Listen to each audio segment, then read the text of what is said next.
todo la paternidad de Dios, ¿no? Vimos algo muy interesante.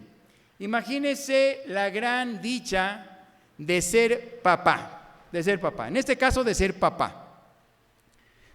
Una de las relaciones más estrechas, más hermosas que puede sentir, que puede experimentar el ser humano es cuando hay una relación de papá con su hijo o del hijo con su papá.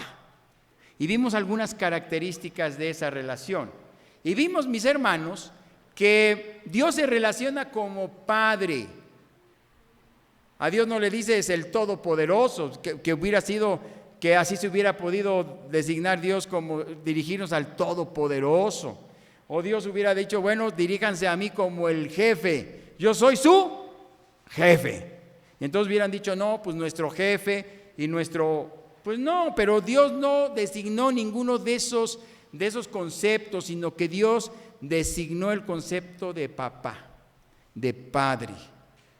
Pero había algo en Israel, en el antiguo Israel, en el Antiguo Testamento, que no podía, el pueblo de Israel no se acercaba a Dios en ese término personal. Es decir, a Dios, el pueblo de Israel como pueblo se acercaba a Dios, pero de manera como pueblo. Decían, Dios es nuestro Padre.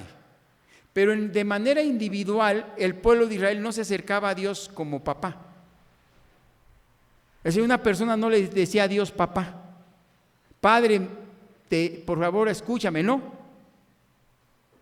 Ellos le decían Yahweh, escúchame. Pero no, en su concepto no cabía la posibilidad de que individualmente alguien se acercara a Dios como papá. Lo hacían colectivamente, como pueblo, ¿sí? Como pueblo. El primero en llamar a Dios Padre de una manera individual fue Jesús. Él llamó a Dios papá. Fíjense, ¿no? Papá. Y cuando Jesús les dice a sus discípulos que Dios es su papá, que Dios es su padre, los judíos no lo toman a bien porque nadie podía llamar a Dios Padre diciendo Dios es mi papá. No, nadie. Yo les puedo decir ahora Dios es mi Padre y ustedes pueden decirme cada quien Dios es mi Padre y podemos acercar a Dios como nuestro Padre, pero en el Antiguo Testamento no era posible eso. Nadie se acercaba a Dios de esa manera individualmente. Sin embargo, Jesús, cuando los discípulos le dijeron, Señor, enséñanos a orar, y Jesús les enseñó a orar, ellos le dijeron, Jesús le dijo, ustedes se van a acercar a Dios y le van a decir, Padre nuestro que estás en los cielos. Entonces Jesús es el que les enseña a los discípulos que cuando oren a Dios le digan, papito, Abba, ¿no? Ahora nosotros podemos llamarlo papito. Y así es como Jesús se acercaba a Dios, Abba, que es el término hebreo. No, es el término arameo. Es el término arameo, Abba, papito. Entonces Jesús es el primero que dice, papito, tengo este problema, papito, escúchame, papito. Y entonces Jesús, rompiendo todo esquema, todo paradigma, ¿no? Les enseña a sus discípulos a acercarse a Dios como su Padre. ¡Qué bendición! ¡Qué bendición! No, los judíos quisieron apedrear a Jesús porque le decían, eres un soberbio. ¿Cómo es posible que te acercas a Dios como tu papá, como tu padre? Eso no está permitido. Eso no está en el concepto. Pero Jesús les enseña a sus discípulos a acercarnos a Dios como nuestro papá. Y veíamos, hermanos, que otro personaje que nos enseña a acercarnos a Dios, que tenemos todo el derecho de acercarnos a Dios como Padre, es Pablo. Dios nos ha dado ese privilegio, ese derecho de acercarnos a Dios como nuestro papá y poderle decirle Abba, ¿no? ¿Por qué, hermanos? Porque dice Pablo que Dios nos ha adoptado.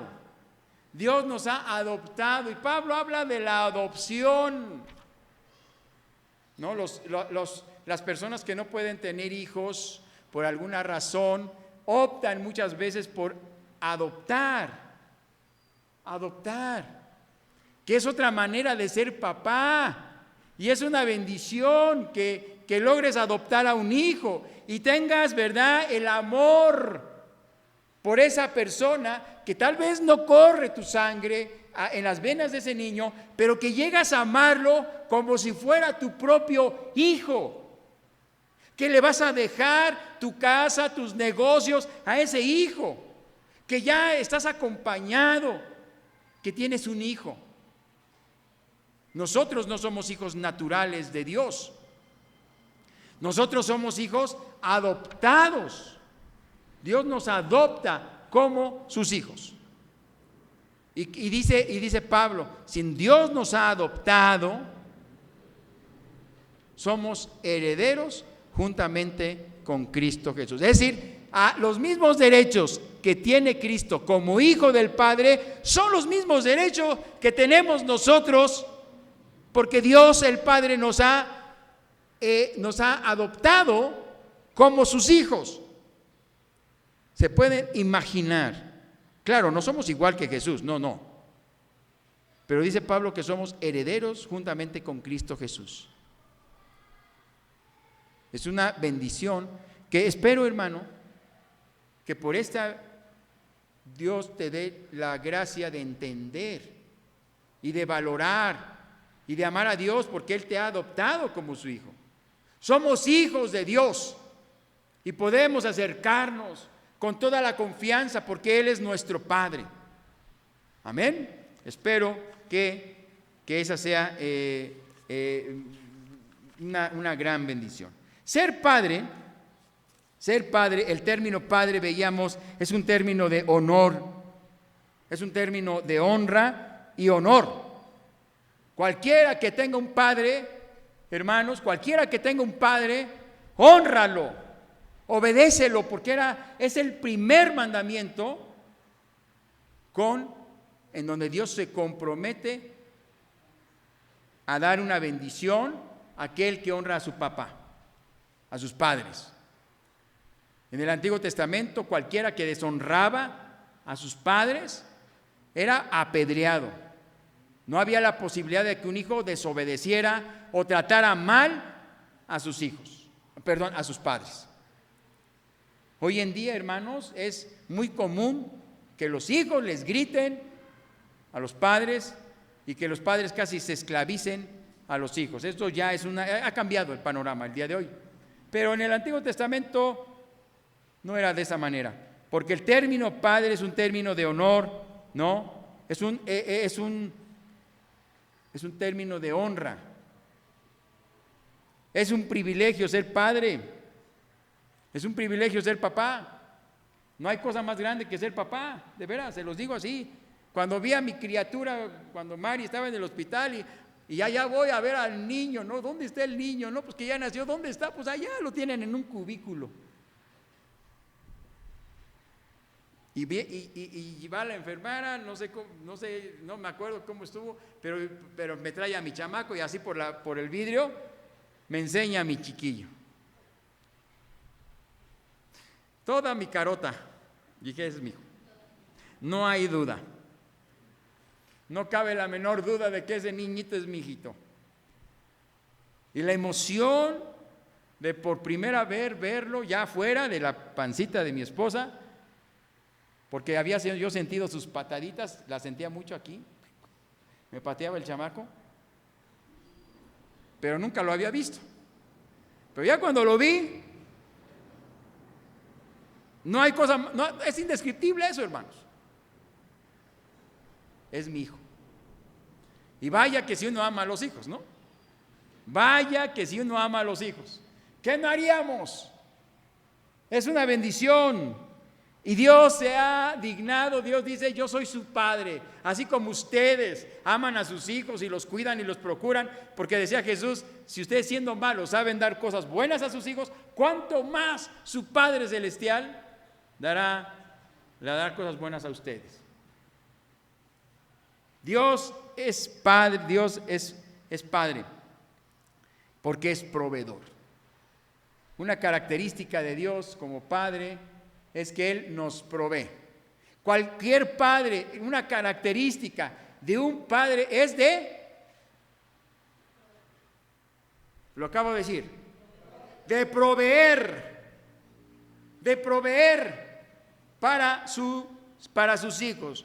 Es una característica y Dios nos ha provisto, y cualquier padre que se diga ser padre provee para sus hijos. Muchos padres ven a sus hijos como una inversión. ¿Cómo ven a tus hijos? ¿Como una inversión? Es decir, después dices, ahorita te estoy alimentando, pero al rato, ya que esté viejito, te va a tocar mantenerme a mí. ¿Así ves a tus hijos? ¿Así los ves? Hay padres que así ven a sus hijos. Sin embargo, en la mente de un padre está la de proveer, independientemente de si sus hijos le ayudan o de si sus hijos tienen buenos trabajos. Cualquier padre que siga de ser padre no está pensando en eso.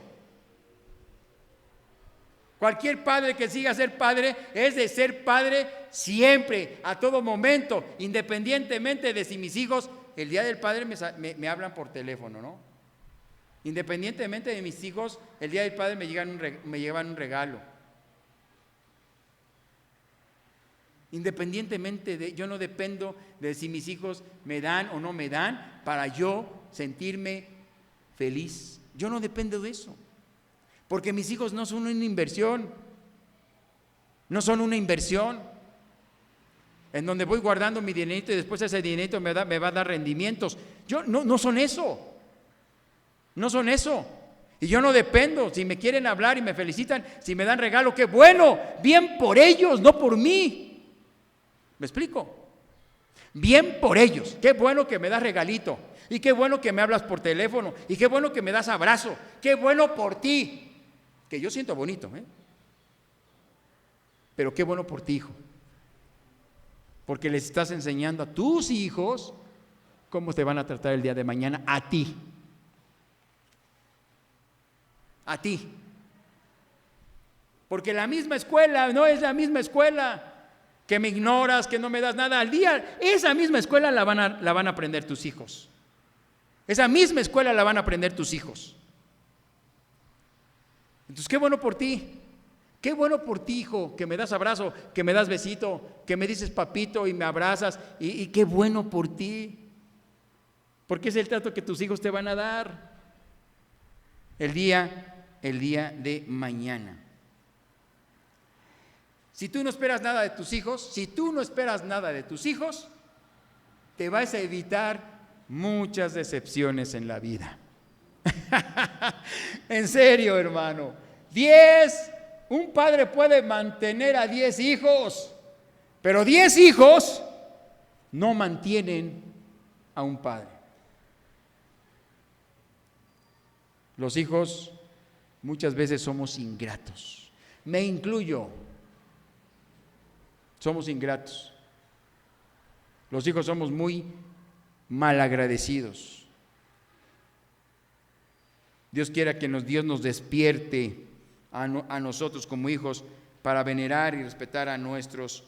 Pero es un dicho que dice así: un padre mantiene a 10 hijos, pero 10 hijos no mantienen a un padre. Al rato ya que el viejito está, ya a ver quién lo cuida, y no, a mí ya me tocó y ahora te toca a ti, y ahí se están aventando al pobre viejito, y el señor, ¿no? O la señora ya les da pena porque dice, es que no, ya mis hijos no me quieren tener ahí. Y esto ocurre, es muy común. Si no esperas nada de los hijos, te vas a ahorrar grandes decepciones, créemelo. Claro que si tú los formas, los educas, etcétera, etcétera, etcétera, pues yo creo que pueden responderte. Pero no lo esperes, no lo hagas por eso. No lo hagas por eso. El día que yo necesite de la felicitación de mis hijos, del regalito para sentirme pleno y feliz, yo creo que estaría ya que mi esposa me lleve a un manicomio. Ya estás mal, hijo, estás mal.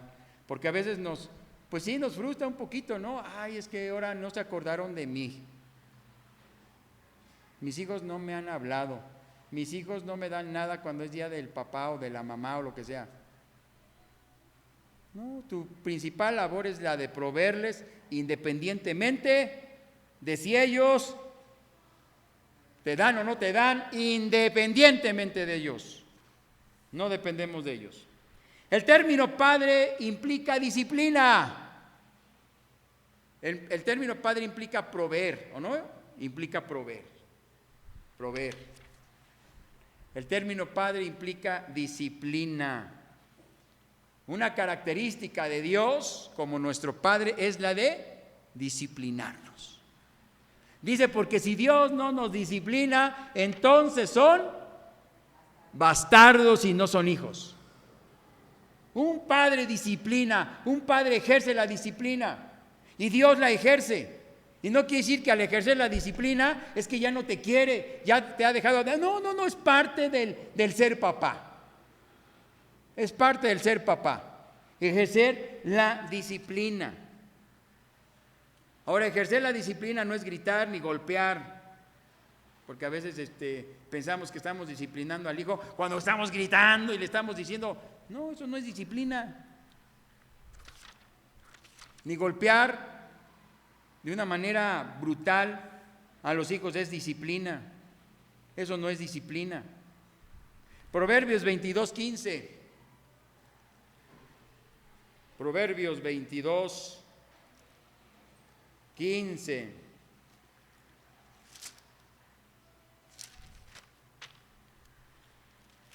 Dice así, la necedad está ligada al corazón del muchacho. La necedad está ligada al corazón del muchacho. La estupidez está ligada al corazón del muchacho. Mas la vara de la corrección la alejará de él. La necedad está ligada al corazón del muchacho. Por naturaleza, nuestros jóvenes, nuestros muchachos, no son personas que no tienen, no tienen la madurez. No son maduros. Y una característica de cualquier adolescente es que la vida se les hace tan fácil.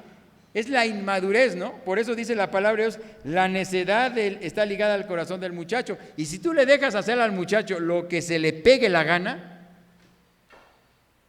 pues mal hecho. Ahí es donde debe el padre ejercer la disciplina. Y disciplinar es, hijo, me llegas a tal hora. No hay excusa, no hay pretexto, a tal hora te quiero aquí. Eso es disciplina.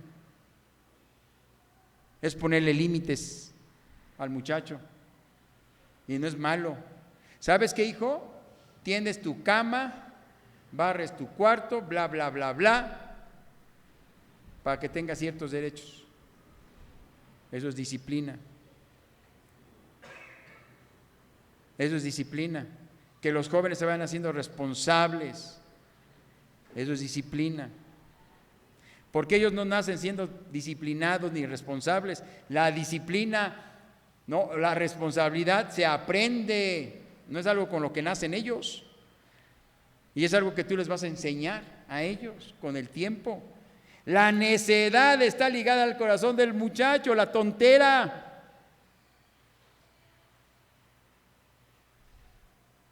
Mas la vara de la corrección la alejará de él. La disciplina la alejará de él. 23:13. 23:13 dice así: no rehuses corregir al muchacho.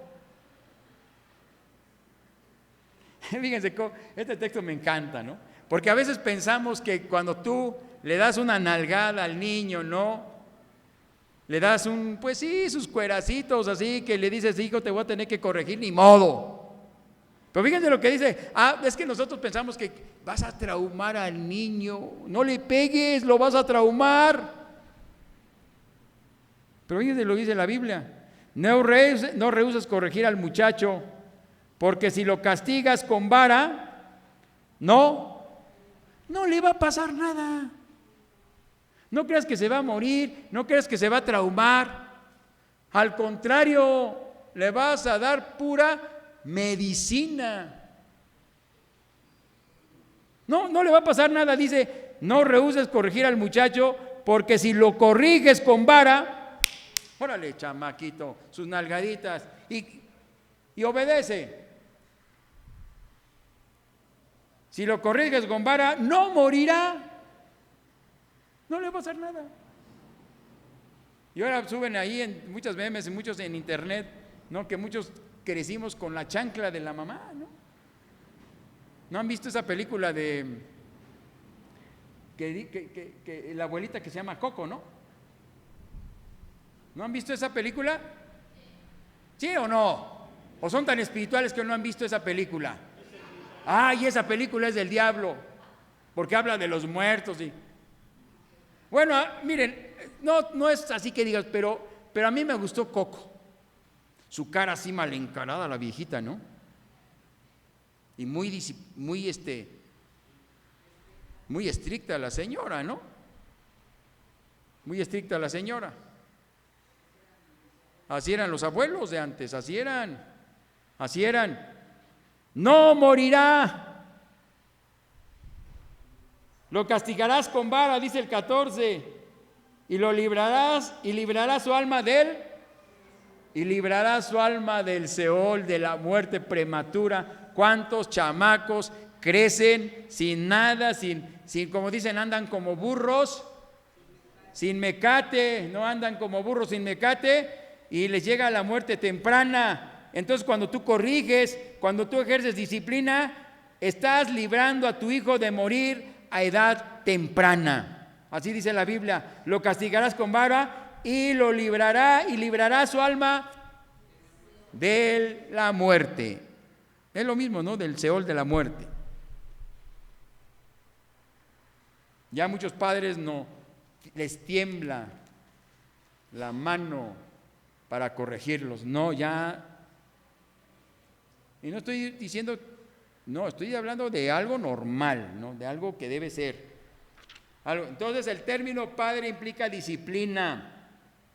La disciplina, la corrección previene. ¿Cuál es mejor, la medicina correctiva o la medicina preventiva? ¿Cuál será mejor? Sí, ¿verdad? La medicina preventiva, no la correctiva. Díganme un ejemplo de algo correctivo. ¿Saben ya cuando a los chamacos los mandan al correccional? Ahí ya están corrigiendo lo que ya se hizo mal. Pero cuando al chamaco le pones límites, bla, y ay, te odio, papá, porque no me dejas ir con mis amigos. Pues ódiame, pero no vas con tus amigotes. Si no haces la tarea, si no cumples con tus responsabilidades, no vas. No, es que a mis amigos les dejan hacer sí, a tus amigos les dejarán hacer lo que ellos quieran, pero a ti aquí no. Estás previniendo. No, es que voy a hacer un trabajo en equipo, pues el trabajo en equipo lo haces aquí, donde yo te pueda ver. Estás previniendo. Y a veces nos parece así, pero es la verdad, ¿no? Y no les va a pasar, y no se van a traumar, ni les va a pasar absolutamente nada. No les va a pasar absolutamente nada. La disciplina previene, es mejor la prevención. Y todo el mundo sabe que es mejor prevenir que lamentar, que corregir. Es mejor. Y finalmente, hermanos, ya para no cansarlos, ¿cuál fue el padre?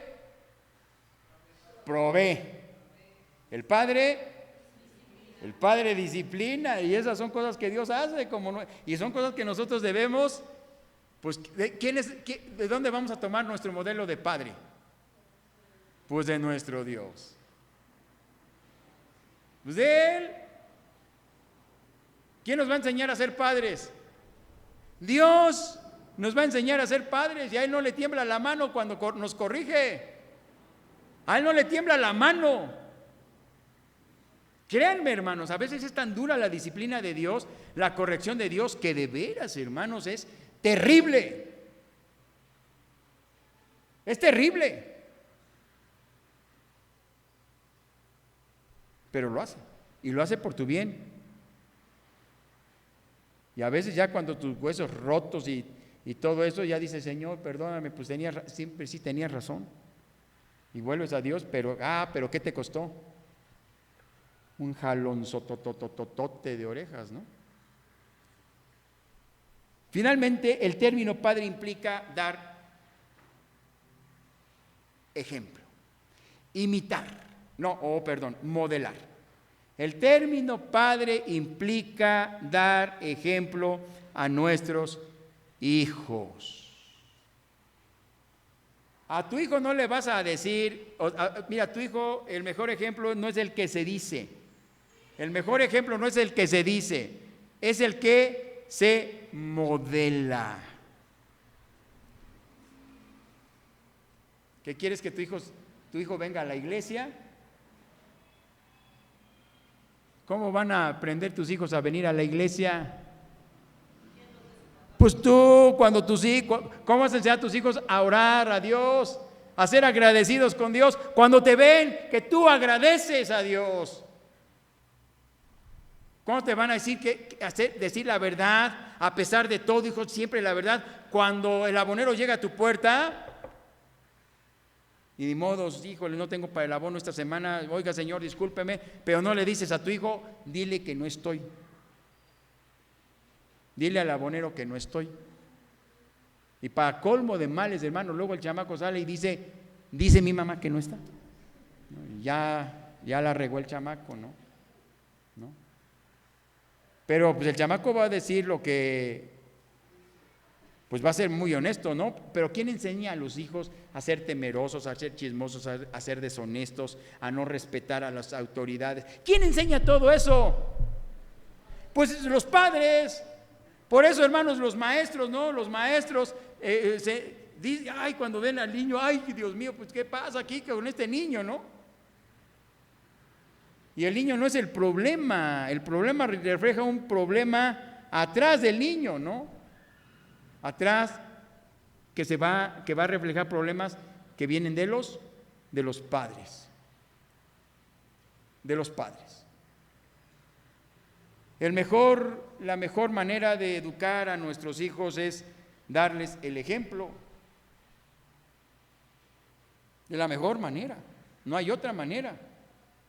Y qué responsabilidad tan grande de modelar la vida de nuestros hijos, ¿no? El enseñarles a través del ejemplo. A través del ejemplo. Y fíjense que este autor, el autor del himno Sublime Gracia, ustedes un día investiguenle cómo fue su vida, ahí ya le pueden investigar. Él se apellidaba Newton, él fue un esclavista,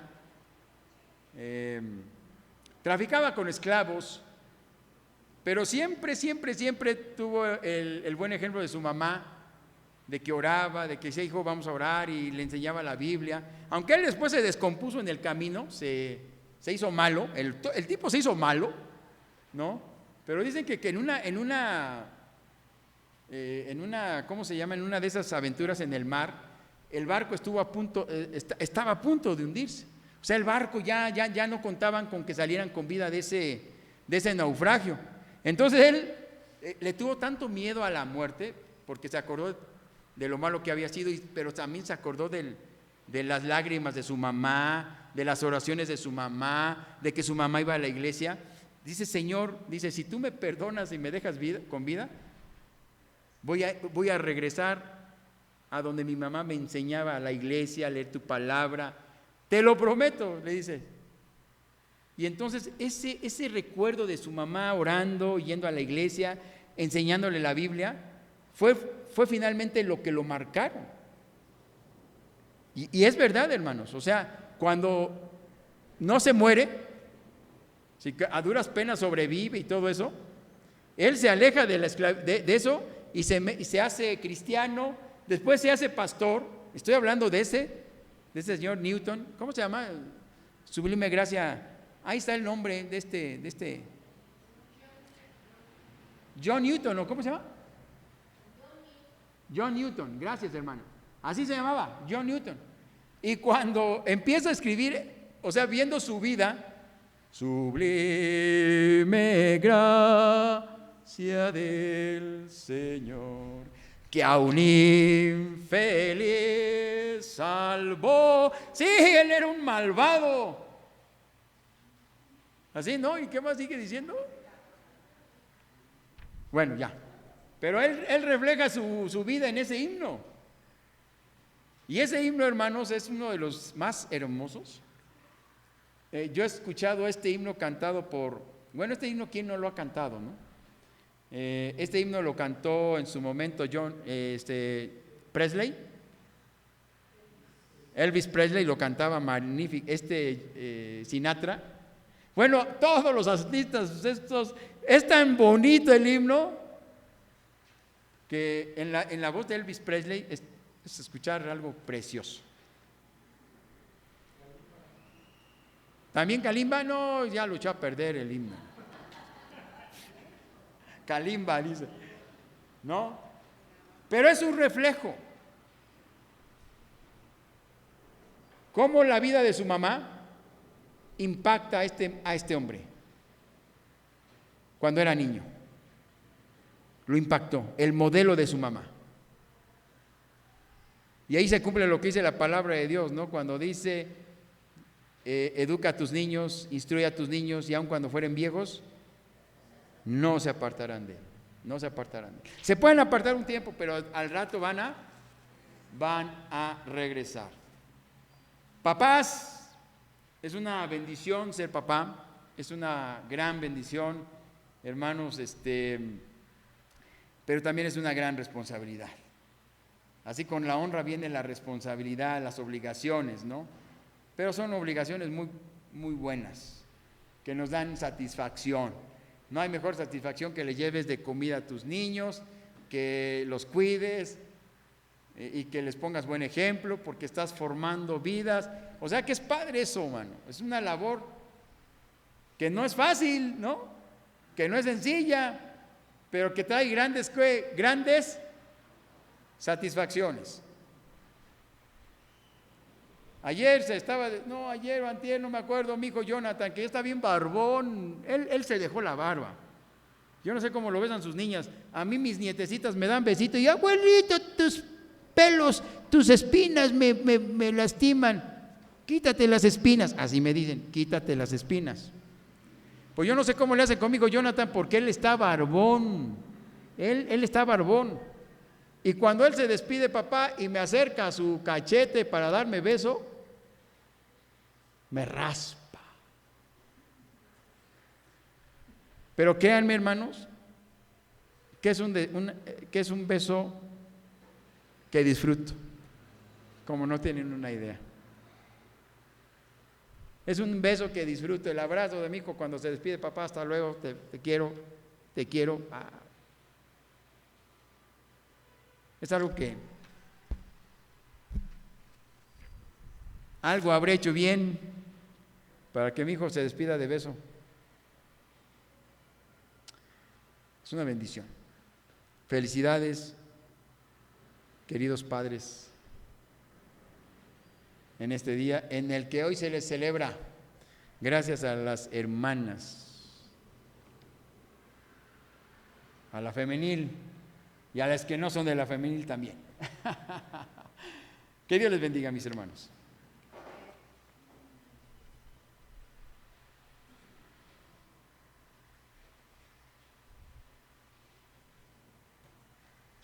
Continuamos con nuestro culto, hermanos.